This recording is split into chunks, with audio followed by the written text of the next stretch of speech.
මම අද වීඩියෝ එකෙන් ඕගොල්ලන්ට පැහැදිලි කරන්න යන්නේ half wave control rectifier එක ගැනයි.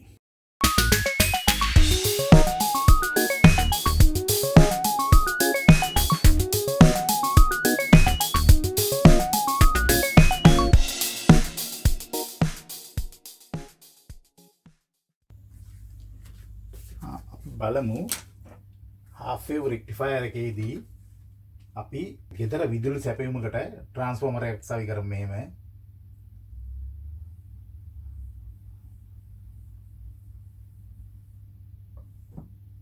මෙතන මොකද්ද 230 වෝල්ටේජ් එක 230 50 හර්ට්ස්. මෙන්න මේ සෙකන්ඩරි පැත්ත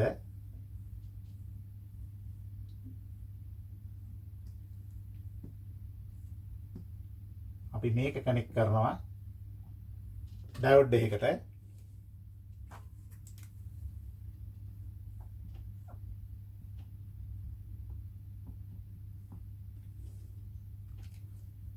එතනින් පස්සේ අපි මොකටද කනෙක්ට් කරන්නේ? රෙසිස්ටිව් ලෝඩ් එකකට කියලා හිතමු අපි. මෙතන ලෝඩ් එක.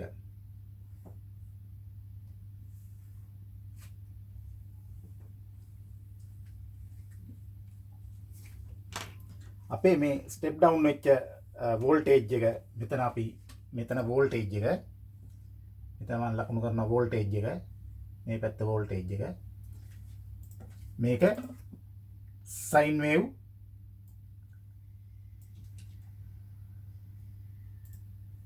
ප්‍රස්ථාරයක් අපිට ලැබෙන්නේ.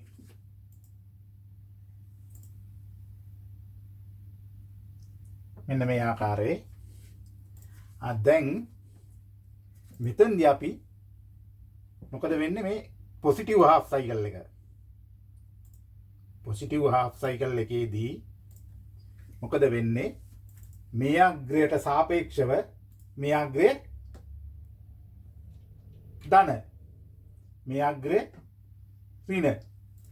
එහෙමනම් මේකේ මොකද්ද මේ මෙතන අපේ ඇනෝඩ් එක, මෙතන අපේ කැතෝඩ් එක. මේ ආකාරයට තමයි අපි සවි කරලා තියෙන්නේ පරිපතේ ඩයෝඩ් එක. මෙතන ඇනෝඩ් එක නම් මෙතන කැතෝඩ් එකට සාපේක්ෂව ඇනෝඩ් එක ධන වෙනවා. ධන වෙනවා නම් මේක පෙර නැඹුරුයි. ෆෝර්වර්ඩ් බයස්. ෆෝර්වර්ඩ් බයස් නම් මොකද වෙන්නේ? මේක ධාරාව මේ අතට ගලාගෙන යනවා. ධාරාව මේ පැත්තට ගලාගෙන යනවා. පොසිටිව් හාෆ් සයිකල් එකේදී අපි යට එකේ වෝල්ටේජ් එක ඇම්දොත් ලෝඩ් වෝල්ටේජ් එක මේක අපි V output කියලා ගත්තොත් මම අඳිනවා V output එක කොළ පාටින්. මේ V out එක මේ ආකාරයටමයි. මේ ආකාරයෙන් මොකද රෙසිස්ටිව් ලෝඩ් එකක්. මෙතන එන වෝල්ටේජ් එකම මෙතන ඉඳලා මෙතනට 5 වෝල්ට එනවා මේක. දැන් ඊට පස්සේ ඊළඟට මොකද වෙන්නේ? නෙගටිව් හාෆ් සයිකල් එක. මේ පැත්ත මොකද්ද? නෙගටිව්. මේ පැත්ත නෙගටිව්. එතකොට මොකද වෙන්නේ? මෙයා නෙගටිව් වෙනවා. මෙයා නෙගටිව් වෙනවා. ඒ අවස්ථාවේදී මේ පැත්ත පොසිටිව් වෙනවා. ඊළඟ සයිකල් එකේදී මේ සයිකල් එකේදී මේ පැත්ත නෙගටිව් වෙනවා, මේ පැත්ත පොසිටිව් වෙනවා.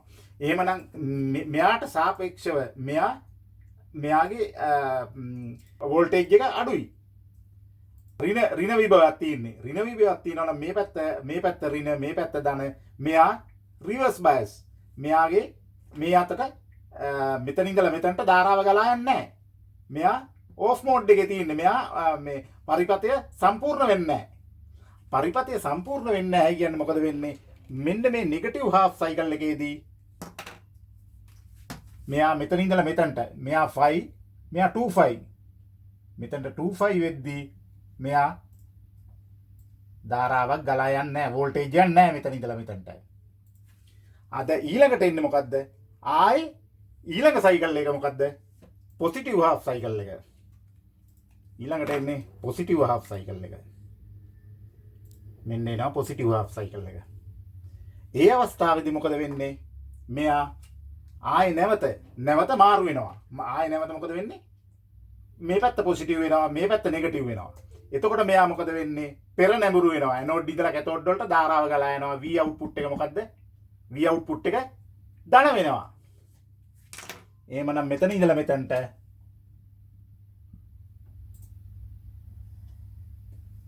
ධන වෝල්ටීයතාවයක් අපිට ලැබෙනවා. හරිද? දැන් මේකෙදි මේ අවස්ථාව අපි බ්ලෙන්ඩර් වල මික්සර් වල මේක මේ තනි ඩයෝඩ් එකක් දාලා මෙන්න මේ ආකාරයේ ඩයෝඩ් එකක් දාලා මොකද කරන්නේ? ස්පීඩ් එක අඩු කරනවා. ස්පීඩ් එක අඩු කරලා තියෙන්නේ මෙහෙමයි. ඕගොල්ලෝ බලන්න මේ තියෙන්නේ බ්ලෙන්ඩර් එකේ මෝටරේ. මේ මෝටරේ කන්ට්‍රෝල් කරන්න මේගොල්ලෝ දාලා තියෙනවා මෙතනට ඩයෝඩ් එකක්. ඒ කියන්නේ මේක ස්පීඩ් එකයි තියෙන්නේ. පළවෙනි ස්පීඩ් එක මම ස්විච් එක අන්දොත් මෙහෙමයි. අපි යන්නමු මෙන්න මේ ආකාරයට. මේ පැත්ත ෆේස් එක මේ L, මේ පැත්ත නියුට්‍රල් එක. මෙයා ආවා මෙතනට. මෙයාගේ මෙතන මෙයා එද්දි මෙයාගේ ස්පීඩ් දෙක අරන් තියෙන මෙන්න මේ ආකාරය. මෙයා ඩයෝඩ් එකක් මෙතනට සම්බන්ධ කරලා ඒ ඩයෝඩ් එක තමයි මෙතන තියෙන්නේ. මේ කරකෝන ස්විච් එකේ. මේ කරකෝන ස්විච් එකේ තියෙන ඩයෝඩ් එක තමයි මම මේ ඇන්දේ. මෙන්න තියෙන ඩයෝඩ් එක. මෙන්න මේ ඩයෝඩ් එක හරහා මෙතන තමයි අපේ කන්ටැක්ට් පොයින්ට් තියෙන්නේ. කන්ටැක්ට් පොයින්ට් දෙකක් තියෙනවා මේ ආකාරයට. මෙතන දෙකක් තියෙනවා, මෙතන එකක් තියෙනවා. දැන් මේකෙදි මෙන්න මෙහෙමයි වැඩ කරන්නේ. මෙයාගේ මෙතන ඉඳලා මෙතනට කෙලීම කනෙක්ෂන් එකක් දීලා තිනවා. ඒ කනෙක්ෂන් එක තමයි මේ ලූප් කරලා දෙන්නේ. මෙතන ඉඳලා මෙතනට. මෙතන ඉඳලා මෙතනට කනෙක්ෂන් එකක් දීලා වයර් එකේ. මේක තියෙන්නේ එකට සම්බන්ධ කරලා. මේක තමයි ස්විච් එක. මෙයා මෙතනට සම්බන්ධ කරලා තියෙනවා. මෙයාගේ මේක කරකවපුවම පළවෙනි අවස්ථාවේදී මෙයා රොටරි වෙනවා මෙතනට. දැන් අපි මෙතන තියෙනවා කියලා හිතන්න. මෙයාගේ සම්බන්ධය තියෙන මෙතනට. මෙහෙම තියෙන්නේ. ඔන්නෝම තමයි කන්ටැක්ට් පොයින්ට්. මේකේ මෙතන වැදිලා තියෙන්නේ. ඊට පස්සේ මෙයාගේ නියුට්‍රල් ලයින් එක. මේ තියෙන්නේ නියුට්‍රල් ලයින් එක. මෙයා නියුට්‍රල් ලයින් එක කෙලින්ම මෙතනට එනවා. මෙයා නියුට්‍රල් ලයින් එක කෙලින්ම මෝටරේට දෙනවා. ඔයගොල්ලෝ බලන්න මේ නියුට්‍රල් ලයින් එක. නියුට්‍රල් ලයින් එක මෝටරේ එක පැත්තක වයින්ඩින් එකට දීලා තියෙනවා. ඊට පස්සේ අනිත් එකේ සිකියුරිටි ස්විච් එක හරහා දීලා තියෙනවා මොකේද? මෙතන මේ වයර් එක කෙලින්ම දීලා තියෙනවා මේ ස්විච් එකට. මේ දීලා තියෙනවා මෙතනටනේ. මෙතනට දීලා තියෙනවා. ඊට පස්සේ මේක මෙතනින් සම්බන්ධ වෙනවා මෝටරේට. මේක තමයි අපේ මෝටරේ. මෝටරේ නියුට්‍රල් එක ඩිරෙක්ට් දීලා තියෙනවා. මේකේ කන්ටැක්ට් පොයින්ට් එකකින් මෙතනට අරන් තියෙනවා. මෙන්න මෙතන සාමාන්‍යයෙන් අපේ 6 ඇම්පියර් වෝල්ට් 400 වගේ ඩයෝඩ් එකක්. ඇම්පියර් 6යි වෝල්ට් 400යි වැලියු එක. 400ක වැලියු එකක් තියෙන්නේ. දැන් මේක මෙතනින් මෙහෙම යද්දි මෙයා මේ වගේ ස්පීඩ් එක අඩුවෙන් යන්නේ. මෙයාගේ නෙගටිව් වේව් ෆෝම් එකක් එන්නේ නැහැ. මෙයා ඩිරෙක්ට් දුන්නම මෝටරේ හයි ස්පීඩ් කරගෙනවා. මෙයා මෙතනට කන්ටැක්ට් එක කඩපුවම මෙයා මෙතන තියෙද්දි හයි ස්පීඩ් දුවනවා මෝටරේ. මෙයා මෙතනට කරකවපුවම මොකද වෙන්නේ? මේ ඩයෝඩ් එක හරහා යන්නේ. මේ ඩයෝඩ් එක හරහා යද්දි වෝල්ටේජ් ඩ්‍රොප් එකක් ඇති වෙලා වෝල්ටේජ් ඩ්‍රොප් එකක් කියන්නේ මෙතන බලන වේව් ෆෝම් එකේ නෙගටිව් හාෆ් සයිකල් එක යන්නේ නැහැ. මෙයා මෙතනට මෙතන මේ ස්ටෙප් ඩවුන් ස්ටෙප් ට්‍රාන්ස්ෆෝමර් යන්නේ නැහැ. මෙතනට කෙලින්ම 230 සප්ලයි එක දීලා තින්නේ. මෙතන 230 වෝල්ටේජ්. බ්ලෙන්ඩර් එකට දෙන්න කීයද? 230. වෝල්ට් 230යි 50 හර්ට්ස්. මෙතනට සප්ලයි එක දුන්නා. මෙයා ඩිරෙක්ට් මෙතනට ගියා. මෙහාට ස්විච් එක කඩපුවම මෙයා මෝටරේ කරගෙනවා හයි ස්පීඩ්. ඊට පස්සේ මෙයා මෙහාට කරකවපුවම මේ ස්පීඩ් එකෙන් භාගෙටයි කරගෙන්නේ. ඔයගොල්ලන්ට පැහැදිලිද? ඒ විදිහට තමයි මේ සාමාන්‍ය කන්ට්‍රෝල් කරන්න බැරි රෙක්ටිෆයර් එකක්. මෙතන දාලා තියෙන අපි කන්ට්‍රෝල් කරන්න බැරි ඩයෝඩ් එකක්. දැන් මේකෙන් කන්ට්‍රෝල් වෙන්නේ යම් කිසි ප්‍රමාණයකට විතරයි. ඒක ස්පීඩ් එකයි.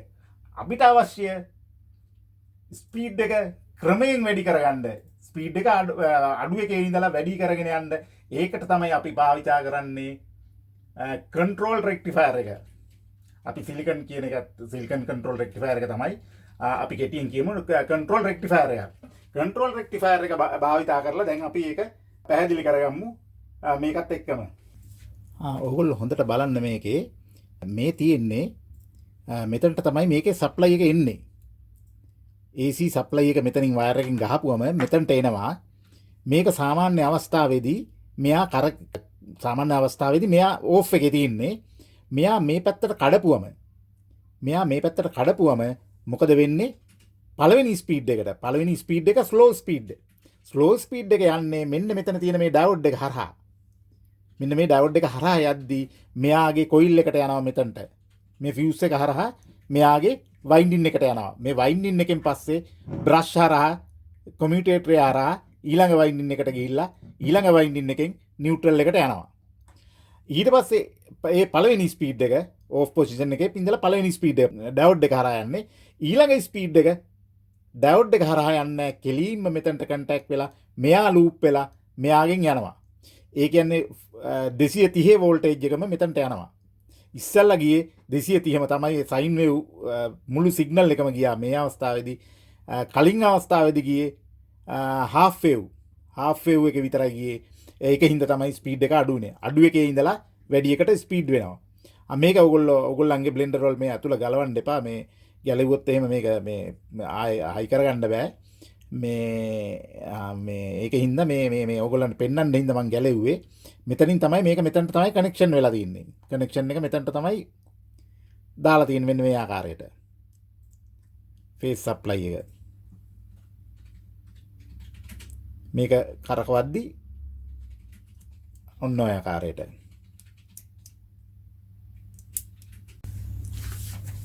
මෙතන මේ ඇදේට නෙමෙයි තියෙන්නේ. මෙතන කෙලින්ම මෙතනට තියෙන්නේ. මෙතන 5 වෙද්දී මෙතන 25 වලදී තමයි මේ උඩ ලක්ෂයයි මේ ලක්ෂයයි එකට එකම රේඛාවේ තියෙන්නේ. ඔයගොල්ලෝ බලන්න මේ සිංගර් බ්ලෙන්ඩර් එකේ මික්සර් එක ඔක්කොම තියෙන එකක්. මේකේ බලන්න මේ ස්පීඩ් එක වෙනස් කරලා තියෙන්නේ වයින්ඩින් වල රෙසිස්ටන්ස් එක එකේ වෙනස්. 5.5 3.5 1.8 ඒ වගේ මෙතනින් යටින් මේ යට පැත්තේ තියෙන එක මේ පැත්තෙන් ස්පීඩ් එක කන්ට්‍රෝල් කරනවා. කඩන්න පුළුවන් මේ වයින්ඩින් සෙට් වලට යන කරන්ට් එක අනුව. ඒක මම වෙනම පැහැදිලි කරන්නම් සර්කිට් එකකින්. අපි ඊළඟට බලමු මෙන්න මෙතන මේ තියෙන ඩයෝඩ් එක වෙනුවට සිලිකන් කන්ට්‍රෝල් රෙක්ටිෆයර් එකක් දැම්මොත් මොකද වෙන්නේ කියලා මෙතන අපේ ඔසිලොස්කෝප් එකකින් නිරීක්ෂණය කරපුවම ලැබෙන සිග්නල් එක මොන ආකාරයටද වෙන්නේ කියලා අපි දැන් මම පැහැදිලි කරන්න යන්නේ. දැන් මේක මෙතනට අපි මොකද්ද කරන්නේ? මේ ඩයෝඩ් එක අයින් කරලා සිලිකන් කන්ට්‍රෝල් රෙක්ටිෆයර් එකක් දානවා. සිලිකන් කන්ට්‍රෝල් රෙක්ටිෆයර් එකේ මේ අග්‍ර දෙකට අමතරව තියෙනවා මොකද්ද? ගේට් සිග්නල් එක දෙන්න ගේට් එක. මේක තමයි ගේට් එක. මේක තමයි සිලිකන් කන්ට්‍රෝල් රෙක්ටිෆයර් එක. අපි මේකෙදිත් රෙසිස්ටිව් ලෝඩ් එකක් සම්බන්ධ කරයි කියලා අපි හිතමු මෙතනට. මෙතනට දානවා රෙසිස්ටන්ස් එකක්. රෙසිස්ටන්ස් එකක් දාපුවම මේකේ මෙතනින් මෙහෙට ධාරාව ගලා යන්න පුළුවන්ද? ධාරාව ගලා යන්න බෑ. හේතුව වෙන ඩයෝඩ් එකක් වගේ නෙමේ. පරිපථය සම්පූර්ණ වෙන්න නම් මෙයාට ගේට් සිග්නල් එකක් දෙන්න ඕන. මෙයාට ගේට් සිග්නල් එකක් දුන්නම තමයි මේ හරහා ධාරාව ගලා යන්නේ. දැන් මෙතන වෝල්ටේජ් සැපයුම තියෙනවා. වෝල්ටේජ් එක අපි ලබා දීලා තියෙන්නේ. ලබා දුන්නම මෙයාට දෙනවා ට්‍රිගරින් සර්කිට් එකෙන් ගේට් සිග්නල් එකක්. ගේට් සිග්නල් එකක් දෙනවා. අපි හිතමු මෙතන අල්ෆා ඇන්ගල් එකකින්. මෙන්න මෙතන ඉඳලා මෙතනට අල්ෆා ඇන්ගල් එකකින් ට්‍රිගර් එකක් දෙනවා. ට්‍රිගර් එක දුන්නම මොකද වෙන්නේ? මෙයා මෙතන පොසිටිව් හාෆ් සයිකල් එක මේ තියෙන්නේ. උඩ කොටස පොසිටිව් හාෆ් සයිකල් එක. පොසිටිව් හාෆ් සයිකල් එකේදී මේක හරහා ධාරාව ගලා යන්න පුළුවන්. නමුත් මෙයා ගේ ගේට් එක දීලා තියෙන්නේ මෙතනදී. ඒ කියන්නේ මෙතන ඉඳලා මෙතනට මෙන්න මේ කොටස. මෙන්න මේ කොටස වෝල්ටේජ් එක කීයද? මෙන්න මේ ටික. මෙන්න මේ ටික වෝල්ටේජ් එක බිඳුවයි. බිඳුවේ තිබිලා එකපාරට මෙතනට වෝල්ටේජ් එක යනවා. මොකද ගේට් එක ඇරියා. ගේට් එක ඇරියට පස්සේ ගේට් එකට ගේට් සිග්නල් එක දුන්නා. දුන්නම මෙතන ඉඳලා වෝල්ටේජ් එක 5 දක්වා වැඩි වෙනවා. කැතෝඩ්ට සාපේක්ෂව ඇනෝඩ් වල වෝල්ටේජ් එක වැඩි. වැඩි හින්දා මෙයා ධාරාව ගලා යනවා. ෆෝර්වර්ඩ් බයස්. ඒ කියන්නේ මෙයාගේ අල්ෆා ඇන්ගල් එක අපි මෙතනින් ගත්තොත් මෙන්න අල්ෆා ඇන්ගල් එක. අල්ෆා ඇන්ගල් එක මෙන්න මෙතන ඉඳලා මෙන්න මේ වෝල්ටේජ් එකෙන් තමයි පටන් ගන්නෙ. මෙන්න මේ වෝල්ටේජ් එකෙන් පටන් ගන්නවා මෙන්න මෙතන 5 දක්වා. මෙන්න මෙතන 5 දක්වා. 5 දක්වා වෝල්ටේජ් එක මෙහෙම වැඩි වෙලා ඊට පස්සේ අඩු වෙනවා. ඊට පස්සේ මොකද වෙන්නේ? මෙයා බිඳුවට එනවා. නෙගටිව් හාෆ් සයිකල් එක මෙතනින් ගලන් යනවද? නෑ. ඇයි හේතුව ගලන් යන්නේ නැත්තේ? මෙයා රිවර්ස් බයස්. මෙයා පොසිටිව් આવොත් විතරයි ගමන් කරන්නේ. මෙයා නෙගටිව් නම් රිවර්ස් බයස්. මෙයා පෙර නැඹුරු වෙන්නේ නැහැ. පසු නැඹුරු. පසු නැඹුරු අවස්ථාවේදී මෙයා නැවත සිග්නල් එකක් දෙන තුරු මෙන්න මෙතනට. මෙන්න මෙතනට නැවත සිග්නල් එකක් දෙන තුරු 25 ඉඳලා අල්ෆා ඇන්ගල් එකේදී මේ ටික අල්ෆා ඇන්ගල් එකක්. මේ ටික මොකද්ද? අල්ෆා. අල්ෆා ඇන්ගල් එකේදී මොකද වෙන්නේ? නැවතත් මෙතන මේ ටිකේ මේ අල්ෆා ඇන්ගල් එකේදී මෙතන වෝල්ටේජ් එක මෙන්න මේ පොයින්ට් එකට එනවා. මේ ටික බිඳුවයි. ඊට පස්සේ මෙතන 35 දක්වා මේක මෙහෙම වැඩි වෙලා මෙන්න මෙතනට එනවා. එතකොට මේ අල්ෆා වෙනස් කරද්දී මොකද වෙන්නේ? අල්ෆා වෙනස් කරද්දී මේකේ මේ සිග්නල් එකේ වෙනස් වෙනවා. මේක හරහා යන ධාරාව වෙනස් වෙනවා. මේකේ තියෙන්නේ මේ වෝල්ටේජ් එකයි මේ අවුට්පුට් වෝල්ටේජ් එක මෙතන. මේ ඇන්දිමන් රෙසිස්ටන්ස් එකේ අවුට්පුට් වෝල්ටේජ් එක. අවුට්පුට් වෝල්ටේජ් එකයි අවුට්පුට් කරන්ට් එකයි. අවුට්පුට් කරන්ට් එකයි රෙසිස්ටන්ස් එකක් තියෙද්දි. රෙසිස්ටන්ස් එකක් තියෙද්දි එකම කලාවේ පිහිටන්නේ. මේකෙම තමයි කරන්ට් එකක්. ඒ කියන්නේ එකම ආකාරයට පිහිටන්නේ. ඔයගොල්ලන්ට පැහැදිලි නේද මේක? මේ මෙතන මේ වේව් ෆෝම් එකේ මේ දෙකම එකම තරම. මෙතන ඔයගොල්ලෝ බලන්න මේ දෙකම එකම තරමට යන්නේ. එතන ඉඳන් මෙතනට 5 වෝල්ට් ආවට මෙන්න මේ හැඩේ එකමයි ආ. හැඩ වෙනස් වෙන්නේ නැහැ. මම අදිද්දි පොඩ්ඩක් වෙනස් වෙලා වගේ ඇඳට මේ හැඩේ මෙන්න මේ ආකාරයටමයි තියෙන්නේ.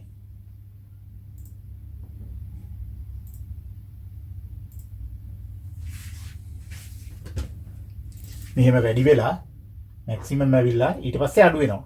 මේකත් අඩු වෙනවා මේ ආකාරයට.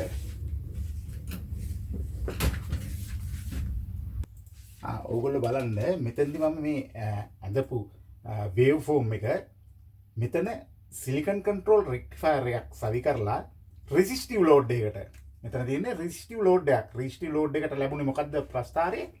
අපි ට්‍රිගර් එකක් දුන්නම ගේට් එකට මේ අවුට්පුට් වෝල්ටේජ් එක සහ අවුට්පුට් කරන්ට් එක දෙකම එකම කලාවේ පිහිටන්නේ.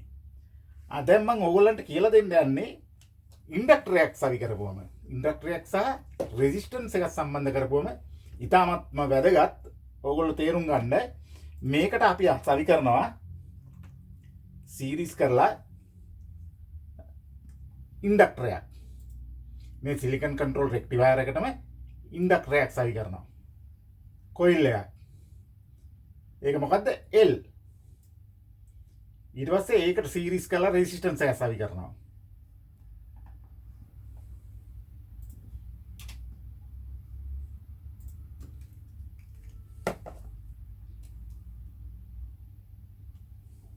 මේක R. දැන් අපි මෙතනදී ට්‍රිගර් එකක් දෙනවා. ට්‍රිගර් එකක් දෙනවා. මෙතනට අල්ෆා ඇන්ගල් එකකින් ට්‍රිගර් එක දෙනවා. අරකෙදි වගේම මේකෙදි වගේම ට්‍රිගර් එක දෙනවා. රෙසිස්ටන්ස් එකේ වගේම. එතකොට මොකද වෙන්නේ? ට්‍රිගර් එක දුන්නම අපි ඉස්සෙල්ලම අපි බලමු කරන්ට් එක මේකේ. මේක හරහා යන ධාරාව. ධාරාව සඳහා ප්‍රස්ථාරය. L සහ R කරන්ට් එකට. බලන්න කරන්ට් එකට මොකද වෙන්නේ? අල්ෆා ඇන්ගල් එකකින් අපි ට්‍රිගර් එක දෙනවා. ට්‍රිගර් එක දුන්නම මෙන්න මේ ආකාරයට කරන්ට් එක 5 දක්වා 5 වෙන තුරු මොකද වෙන්නේ? කරන්ට් එක වැඩි වෙගෙන යනවා. මේක හරහා කරන්ට් එක වැඩි වෙනවා. මෙන්න මේ හරියට එනකන් කරන්ට් එක වැඩි වෙනවා. කරන්ට් එක වැඩි වෙනවා. කරන්ට් එක වැඩි වෙලා ඉවර වෙලා මෙයා කරන්ට් එක වැඩි වෙද්දි මොකද වෙන්නේ? මෙයා ඉන්ඩක්ටර් එක එනර්ජයිස් වෙනවා. මේ ඉන්ඩක්ටර් එක එනර්ජයිස් වෙනවා. ඔයගොල්ලෝ දන්නවා ට්‍රාන්ස්ෆෝමර් තියරි එකට අනුව එනර්ජයිස් වෙනවා මේක. කරන්ට් එක වැඩි වෙද්දි එනර්ජයිස් වෙනවා. ඊට පස්සේ මොකද වෙන්නේ? 5 වලින් පස්සේ මේක වෝල්ටේජ් එක 0 වෙනවා. මේ වෝල්ටේජ් එක 0 වෙනවා. බිඳුවට වෙනවා. බිඳුවට අඩු වෙගෙන එනකොට මොකද වෙන්නේ? මෙයා කරන්ට් එක පල්ලෙහාට එනවා මෙහෙම. කරන්ට් එක අඩු වෙගෙන යනවා. නෙගටිව් හාෆ් සයිකල් එකේදී ඩීඑනර්ජයිස් වෙනවා. ඒ වගේම මේ ආකාරයටම කන්ටිනියු වෙනවා. ඊළඟ ට්‍රිගර් එකේදී ආයෙත් මෙතනදී ආයෙත් මෙතන 25 ඉඳලා ආල්ෆා ඇන්ගල් එකකදී ට්‍රිගර් එක දුන්නා. ට්‍රිගර් එක දීලා 35 වෙද්දි මොකද වෙන්නේ? මෙයා මැක්සිමම් වෙනවා. මේ ඔක්කොම මේ වේව් ෆෝම් ඔක්කොම සමානයි. මේ එකිනෙකට සමානයි. මේ කරන්ට් එකට ඇඳපු වේව් ෆෝම් එක මෙතන වැඩි වේගන යනවා. වැඩි වේගන ගිහිල්ලා 35 වලදී මොකද වෙන්නේ? ඊට පස්සේ අහපව් මෙයා charge වෙනවා. charge වෙලා ඉවරලා මෙහෙම අඩු වෙනවා. මෙන්න මෙහෙම අඩු වෙනවා. මේක vertical.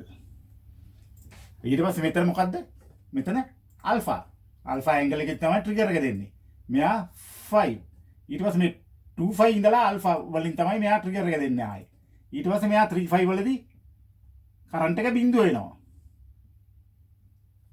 මේ හරියදී මෙයාගේ නෙගටිව් හාෆ් සයිකල් එකේදී කරන්ට් එක බිඳුවයි. මේ ටිකේදී කරන්ට් එක බිඳුවයි. ඊට පස්සේ අපි බලමු මේකේ අවුට්පුට් වෝල්ටේජ් එක. අපි මේ කරන්ට් එක වැළුවේ. අවුට්පුට් වෝල්ටේජ් එක බලමු. අවුට්පුට් වෝල්ටේජ් එක අපි අදිමු රතුවෙන්. මේ L සහ R වල V out එක. අවුට්පුට් එක L සහ R වලට.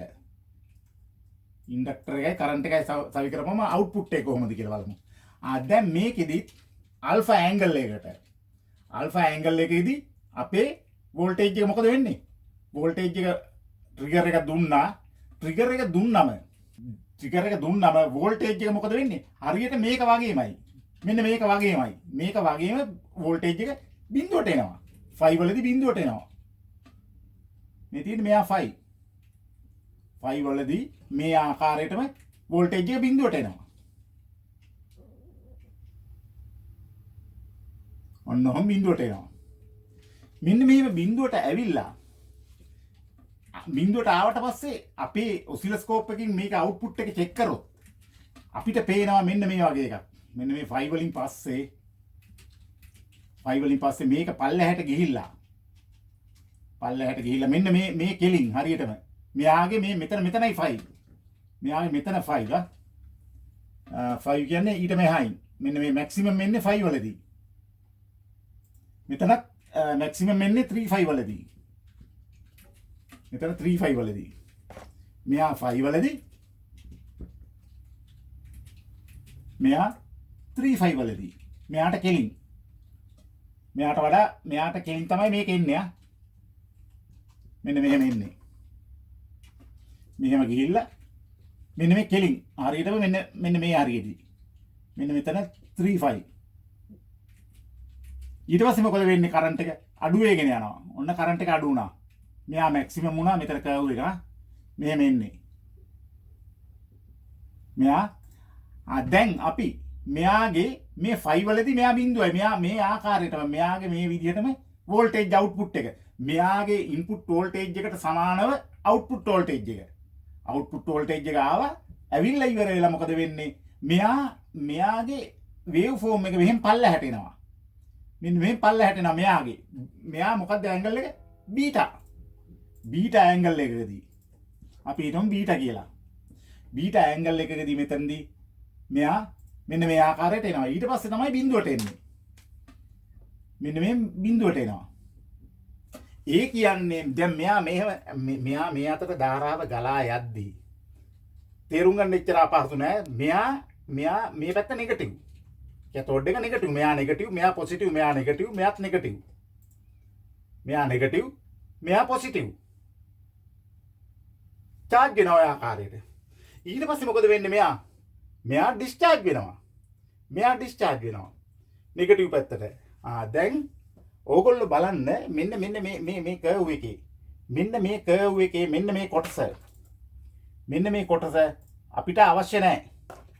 මේ කොටස අපිට අවශ්‍ය නැහැ. මේ කොටස තිබීමෙන් අපිට ප්‍රොබ්ලම් එකක් වෙනවා. ආපසු කරන්ට් එකක් යනවා. මේ අතට. මෙයා ඩිස්චාර්ජ් වෙද්දී මේ අතට යනවා. ඒකින්ද මේ කොටස නැති කරගන්න නම් අපි මොකද කරන්නේ? මේ කොටස නැති කරගන්න නම් අපි මෙතනට ඩයෝඩ් එකක් දානවා. මෙන්න මේ ආකාරයට. මෙතනට අපේ ඩයෝඩ් එකක් හයි කරනවා.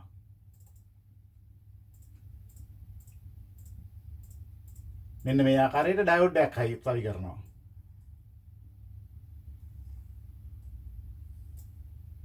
එතකොට මොකද වෙන්නේ කියලා බලන්න. එතකොට මෙයාගේ හරහා මෙන්න මේ අවස්ථාවේදී මෙයාගේ හරහා යන ධාරාව මෙතනින් මේ පැත්තට යනවා. මෙන්න මේ කොටස. මම ඒ කළුවෙන් ලකුණු කරන්න. මෙන්න මේ කොටස මේක හරහා යන ධාරාව මේ පැත්තට යනවා. කොහොමත් මෙහෙන් එන ධාරාව මෙහෙන් ඇතුල් වෙන්න බෑ. එතකොට මෙහෙන් යන ධාරාව මෙහෙට ඇතුල් කරපුවම මෙයා මොකද වෙන්නේ? මේ ටික ෂෝට් සර්කිට් වෙනවා. මේක හින්දා ෂෝට් සර්කිට් වෙනවා මේක. මේක ෂෝට් සර්කිට් වුණාම මේ කොටස නැති වෙනවා. මෙන්න මේ කොටස. අපි දැන් ඊළඟ සයිකල් එකක් අඳිමු. මෙතනදී අල්ෆා වලදී මොකද වෙන්නේ? මෙයාට කෙලින් අල්ෆා වලදී ට්‍රිගර් එකක් දෙනවා. ඊළඟ ට්‍රිගර් එක දුන්නාම මෙයා 3 5 වලදී මෙයා මෙන්න මෙතන. මෙයාගේ 3 5 මෙතන 5. 3 5 වලදී මම ඔන්න 3 5 මෙතන. 3 5 වලදී හරියට මේ graph එක වගේමයි වෝල්ටේජ් එක. වෝල්ටේජ් එක ඔහොම ගියා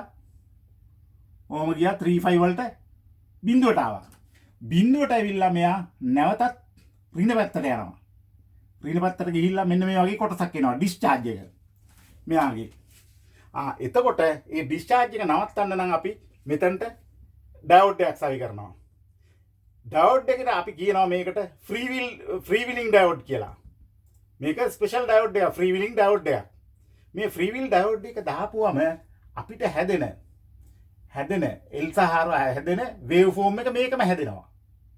ඒ කියන්නේ මේ කොටස නැතුව. ඒ කියන්නේ මේ කොටස විතරක් හැදෙනවා නම් අපිට හැදෙන්නේ half wave control rectification එක අපිට සාමාන්‍ය resistance එකකට හැදෙන එකම හැදෙනවා. මේකම හැදෙනවා. මේක හැදෙන්නේ මේ අවස්ථාවේදී ඩයෝඩ් එකක් සම්බන්ධ කරොත් විතරයි. ඩයෝඩ් එක සම්බන්ධ කරොත් මේක හැදෙනවා. ඩයෝඩ් එක සම්බන්ධ නොකරොත් AC සිග්නල් එකක් වගේ හැදෙන්නේ. මේක මෙහෙම ගිහිල්ලා මෙහෙම යනවා ඔය. ඔහොම ගිහිල්ලා වෝල්ටේජ් එක ආපහු ආය යනවා. අපිට ඕනේ මොකද්ද? DC පමණයි. මතක තියාගන්න මේක half wave. මේ නෙගටිව් කොටස ඇවිල්ලා නැහැ. පොසිටිව් පැත්තට ඇවිල්ලා නැහැ. ඔක්කොම තියෙන්නේ මොනවද? පොසිටිව් වේව් විතරයි. half wave control rectification එක. ඕගොල්ලන්ට පැහැදිලි නේද? ඒකෙහිඳ තමයි අපි මේ ඉන්ඩක්ටර් එකක් තියෙද්දී ඉන්ඩක්ටර් එකක් තියෙන අපි මෝටරයක් හරි මොකක් හරි තියෙනවා නම් මේ වගේ ගේට් එකකින් කන්ට්‍රෝල් වෙන අවස්ථාවකදී අපි මේ වගේ ඩයෝඩ් එකක් දාලා දිනවා. ඒ ඩයෝඩ් එක දාලා තියෙන මේකෙන් අපි මේ ඇති වෙන පල්ලෙහාට නෙගටිව් කොටස නැති කරන්න හින්දායි. මම හිතනවා ඕගොල්ලන්ට මේකෙන් අවබෝධයක් ලැබෙන්න ඇති කියලා. අපි ඊට පස්සේ බලමු මෝටර වල කොහෙදද අපි ඩයෝඩ් එකක් සහිත එකක් ඇවිල්ලා තියෙන්නේ කියලා. මම ඊළඟ වීඩියෝ එකේදී ඕගොල්ලන්ට පෙන්නනවා ප්‍රැක්ටිකලි පෙන්නනවා කොහොමද මේ වගේ මෝටරයකට සම්බන්ධ කරපුවම මේ කොටස නැති කරන්න ඩයෝඩ් එකක් දාලා තියෙන ආකාරය. මම හිතනවා ඕගොල්ලන්ට මේ සම්බන්ධව සිලිකන් කන්ට්‍රෝල් රෙක්ටිෆයර් එක ගැන පැහැදිලි අවබෝධයක් ලැබෙන්නේ නැති කියලා. මගේ YouTube channel එකෙන් තව තවත් මේ වගේ වැදගත් වීඩියෝ ලබා දෙන්න බලාපොරොත්තු වෙනවා. ඕගොල්ලන්ට මේ සම්බන්ධව ප්‍රශ්න තියෙනවා නම් කමෙන්ට් මගින් අහන්න. ඒ වගේම ලයික් එකක් දාලා මගේ YouTube channel එක මිතුරන් සමග බෙදා ගන්න.